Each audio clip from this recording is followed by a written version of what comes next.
찾으신 줄 알고 주보 뒷면에 보셔야 됩니다. 하나님이여, 시작. 하나님이여, 찬송이 시온에서 주를 기다리오며 사람이 소원을 주께 이행하리이다. 기도를 들으시는 주여, 모든 육체가 주께 나아오리이다. 죄악이 나를 이겨싸우니 우리의 허물을 주께서 사하시리이다. 주께서 택하시고 가까이 오게 하사 주의 뜰에 살게 하신 사람은 복이 있나이다.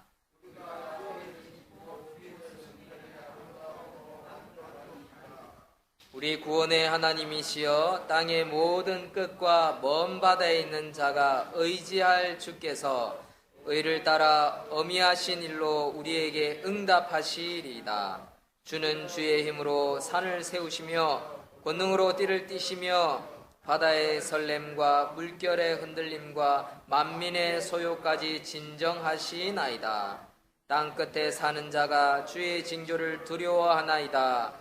주께서 아침 되는 것과 저녁 되는 것을 즐거워하게 하시며 땅을 돌보사 물을 대어 심히 윤택하게 하시며 하나님의 강에 물이 가득하게 하시고 이같이 땅을 예비하신 후에 그들에게 곡식을 주시나이다. 주께서 밭고랑에 물을 넉넉히 대사 그 이랑을 평평하게 하시며 또 담비로 부드럽게 하시고 그 싹에 복을 주시나이다. 주의 은택으로 한 해를 관시우시니 주의 길에는 기름방울이 떨어지며 들의 초장에도 떨어지니 작은 산들이 기쁨으로 띠를 띄었나이다. 초장은 양떼로 옷 입고 골짜기는 곡식으로 덮였음에 그들이 다 즐거이 외치고 또 노래하나이다. 아멘. 할렐루야. 할렐루야. 하나님이 우리와 함께 하십니다. 하나님이 여러분들의 가정과 여러분들의 삶 속에 여러분들이 어디를 가든지 누구를 만나든지 무엇을 하든지 하나님 지키시는 줄 믿습니다. 여러분, 그것이 믿음입니다. 여러분들이 아멘 하신 거, 여러분, 그 믿음이 여러분들을 의롭게 하는 것입니다. 우리 다 같이 화면을 보시고 오늘 설교 제목 읽어주십시오. 시작. 주의 은택으로 한 해를 관시우신 하나님. 주의 은택으로 한 해를 관시우신 하나님. 오늘은 2014년 52번째 주일, 마지막 주일입니다. 그래서 오늘 주일을 섬기는 것을 감사하게 생각하고 기쁨으로 생각합니다. 화면에 잘 보십니까? 강아지 새끼들이 이 화롯가에 둘러앉아가지고 추위를 피하려고 이렇게 서 있는 걸 한번 보십시오. 3마리, 4마리 밑에는 보면 저렇게 화롯가에 뭐가 있는지 안을 쳐다보고 있습니다. 우리 어린 시절에 보면 시린 손, 시린 발 때문에 코 불고요. 저렇게 난로가에 얼은 양발, 발가락에 얼어가지고 발 대고 녹인다고 막 하던 시절이 있었습니다. 그런데도 그렇게 춥고 손 시렵고 발 시려도 우리 나가서 뛰어논다고 정신없었어요. 코를 질질질 흘려가면서 귀마개 하고요. 머리는 며칠 안 감았는지 땜통도 있고 막 이런 아이들이 강가에서 또는 논두렁에서 썰매를 펴는 모습들이 아련하게 추억으로 기억납니다. 집으로 들어오면 이 화롯가가 있어서 화롯가에 또는 부뚜막에 방 한쪽 구석에 제일 아랫목에 전부 다 이불 속으로 쏙 들어가는 시절도 있었죠. 그때 제일 맛있었던 게 뭡니까? 고구마, 군밤, 감자 이런 것들이라고 할 수 있습니다. 여러분, 이런 게 웰빙 음식이에요. 못 살던 시절에 가난한 사람들이 먹는 음식이 아니라 지금은 앞으로 가면 갈수록 돈 많고 부잣집만 먹을 수 있는 음식으로 바뀌고 있습니다. 최고의 건강식이죠. 특히 우리 집에 넷째가 변비로 올해 고생을 참 많이 했어요. 똥을 한 일주일씩 안 쌀 때도 있고요. 또 일주일에 한 번씩 우리 이사이가 똥을 싸면 똥인지 벽돌인지 구분이 안 될 정도로 얼마나 단단한 게 나오는지 애가 힘주고 막 이렇게 싸는 모습 보면 너무 힘들어요. 그래서 병원에 가면 하는 말이 고구마를 먹이십시오. 고구마라고 이야기를 합니다. 안 먹이는 게 아니에요. 먹이는데도 어떻게 된 건지 그렇게 변비가 아주 심합니다.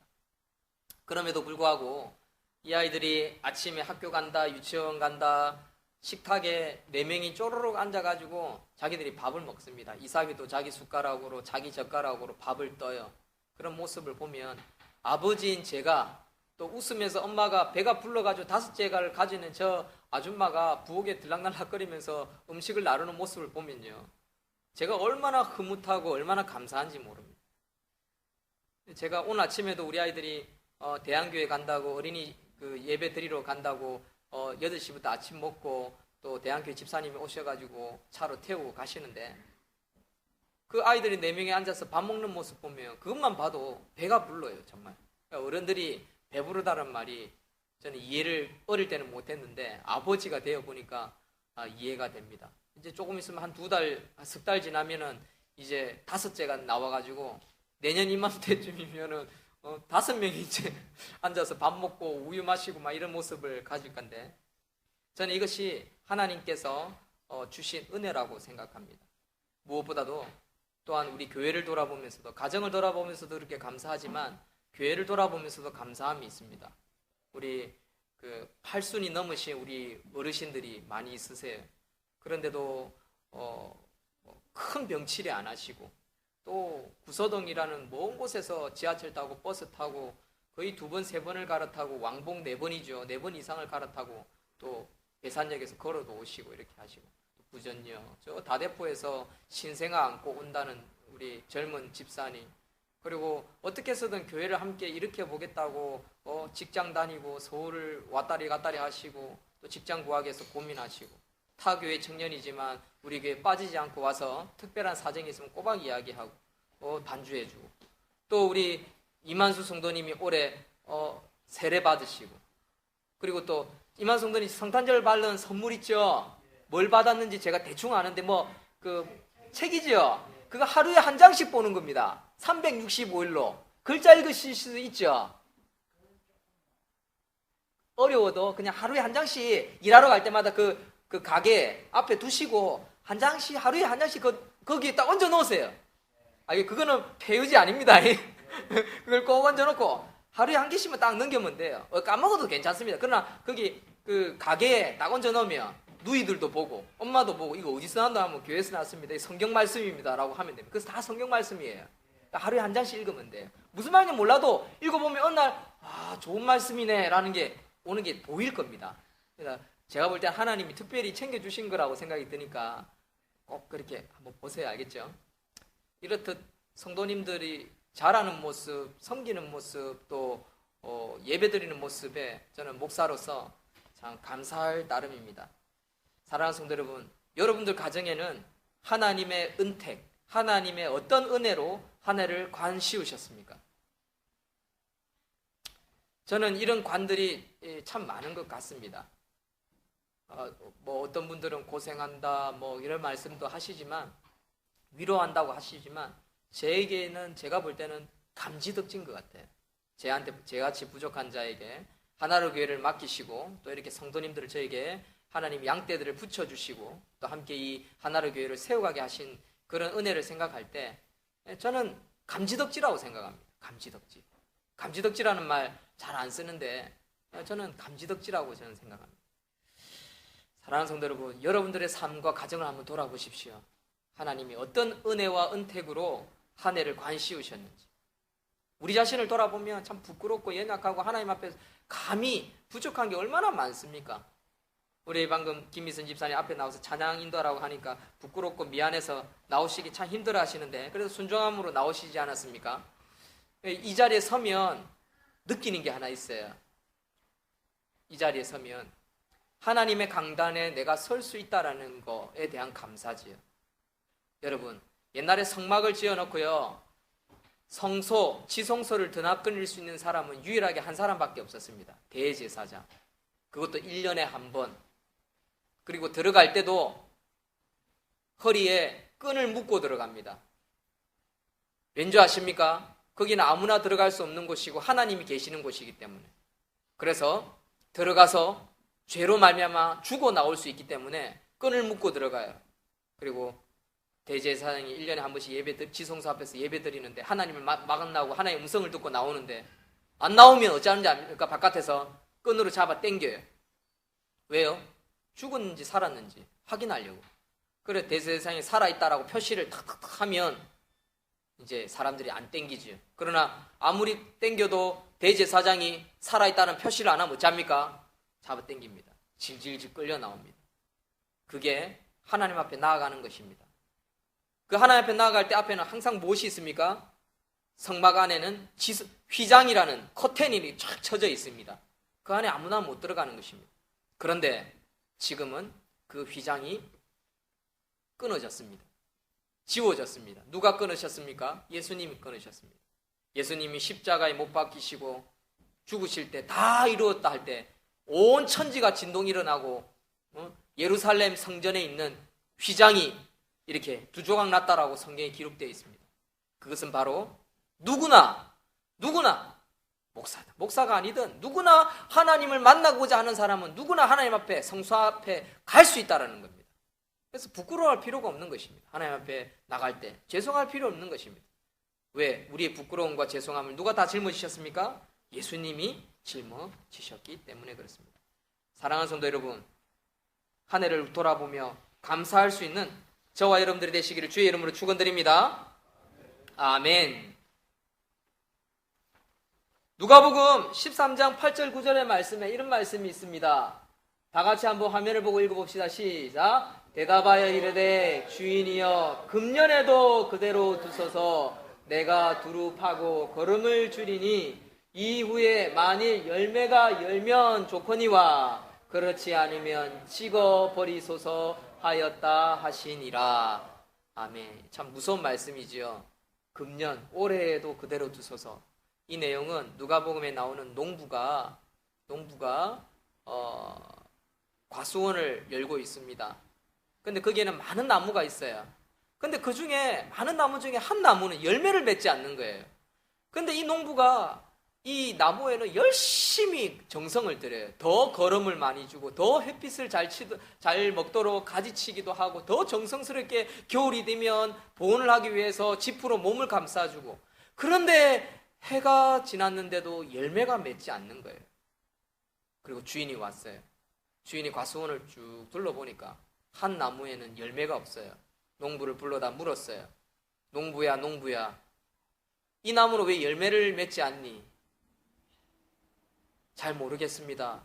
제가 정성을 들여서 갖고 온데도 열매가 맺혀지지 않습니다. 도끼로 잘라서 저 내다 버려라. 그랬더니 농부가 올해만 한 해만 더 기회를 주소서.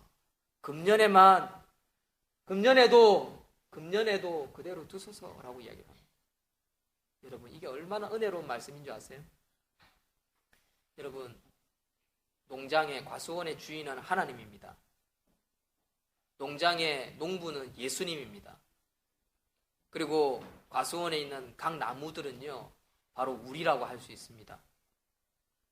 예수님은 우리를 지키고 늘 함께 하시고 걸음을 주고 햇빛을 쬐게 하고 날마다 말씀을 줍니다.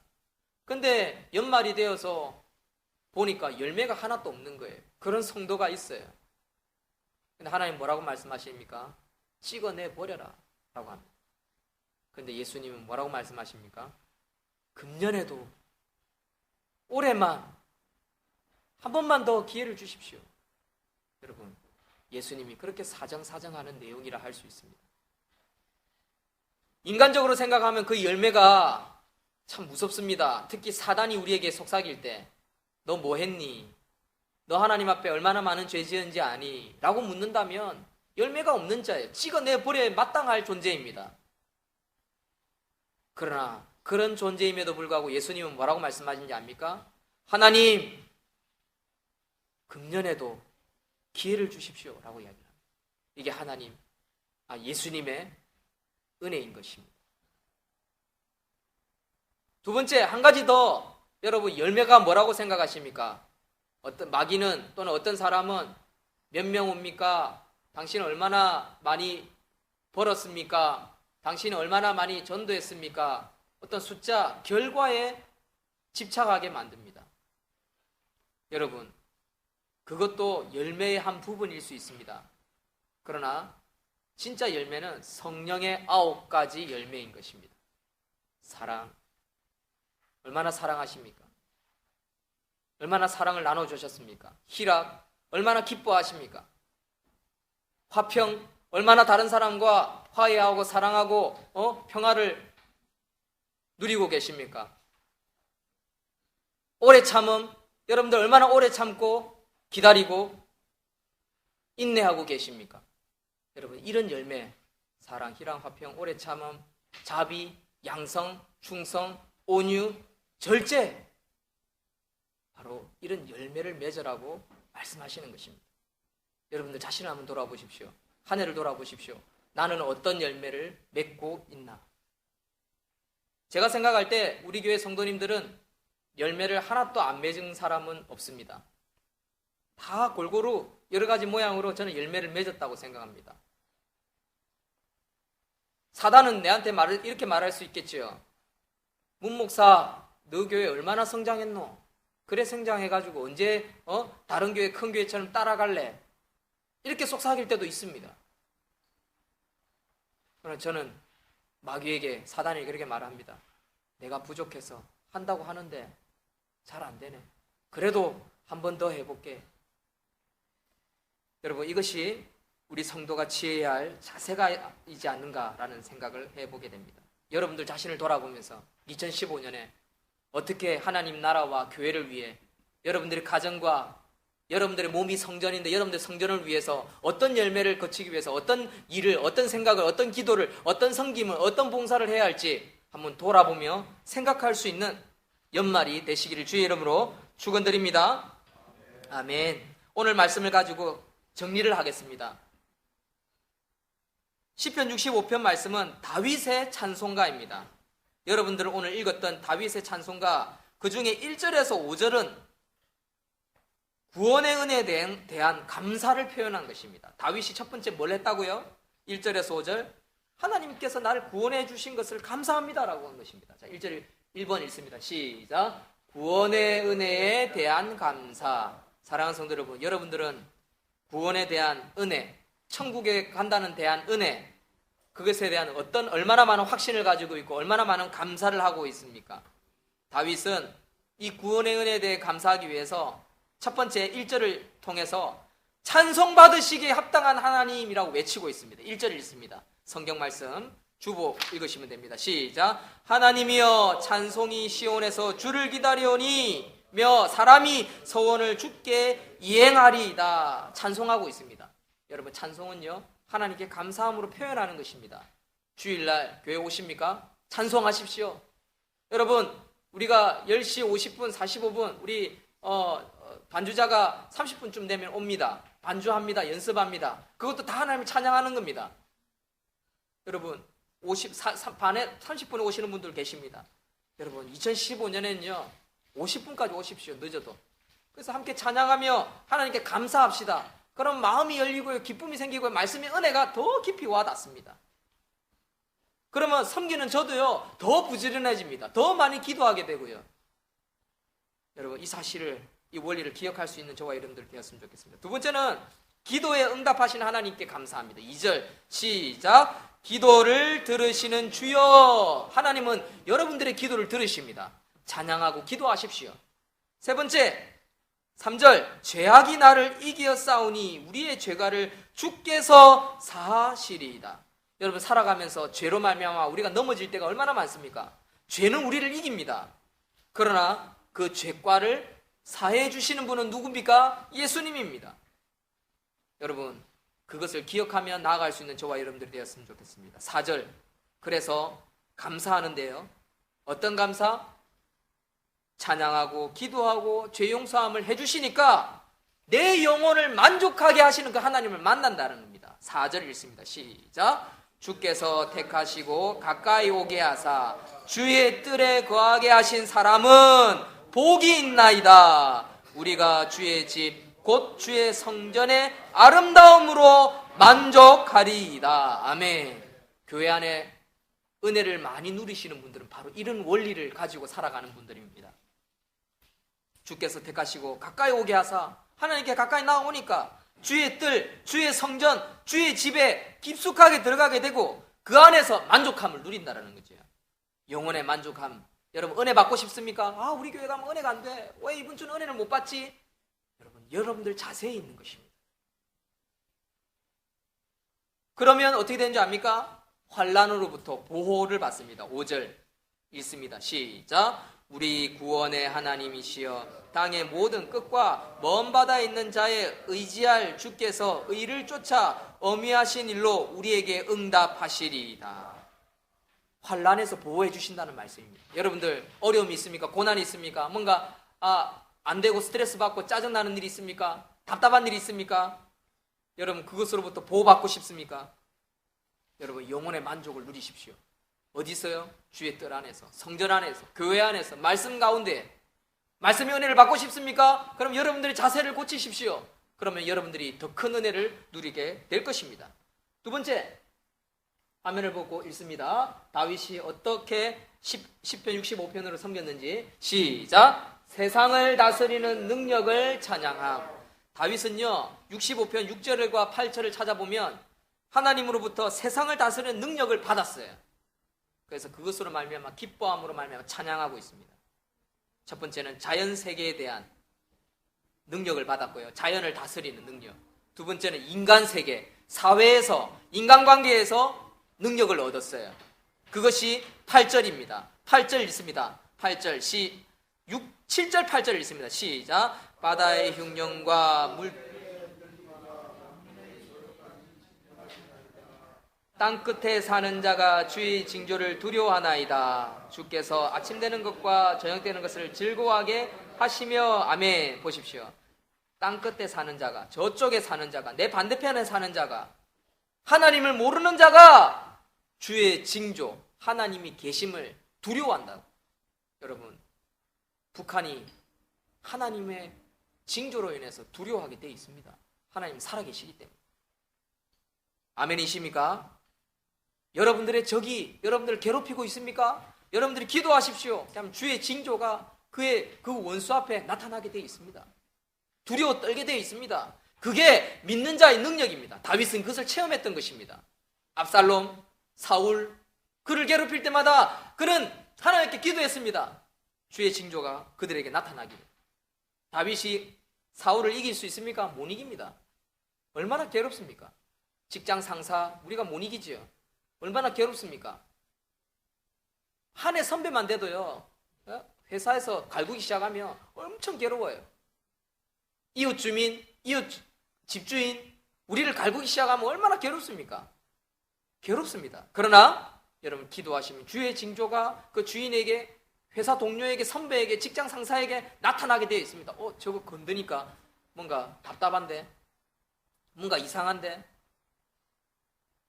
여러분들 이해하고 들으십시오.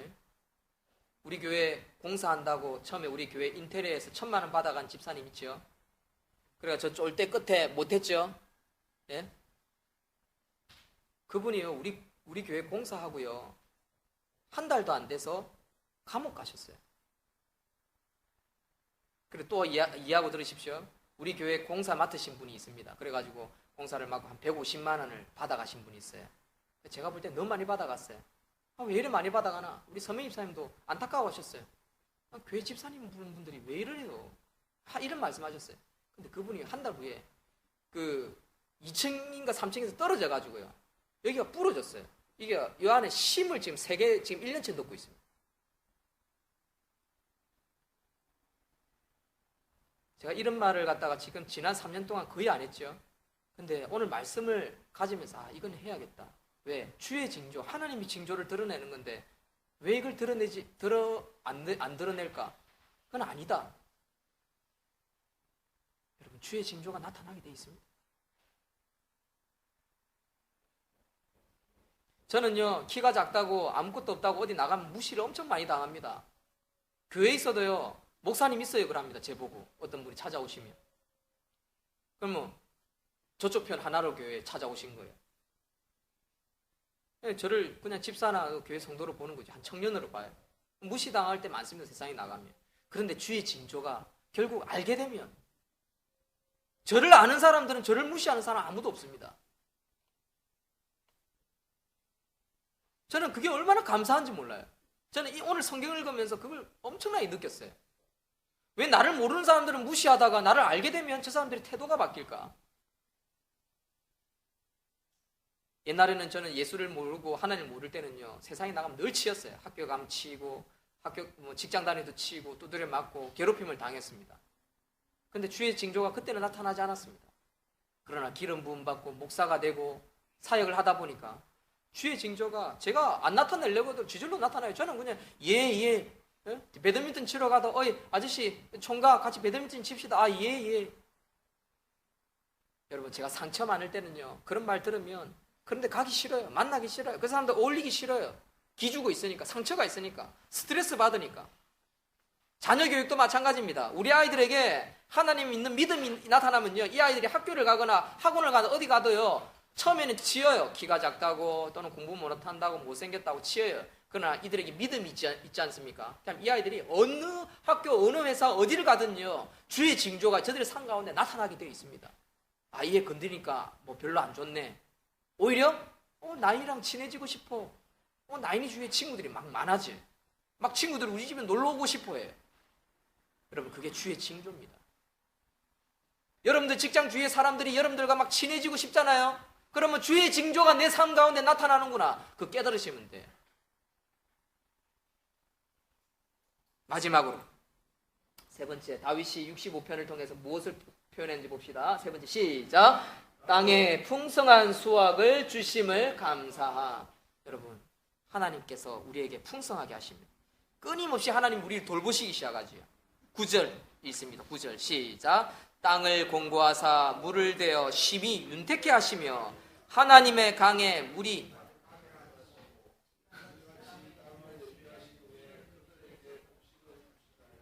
아멘.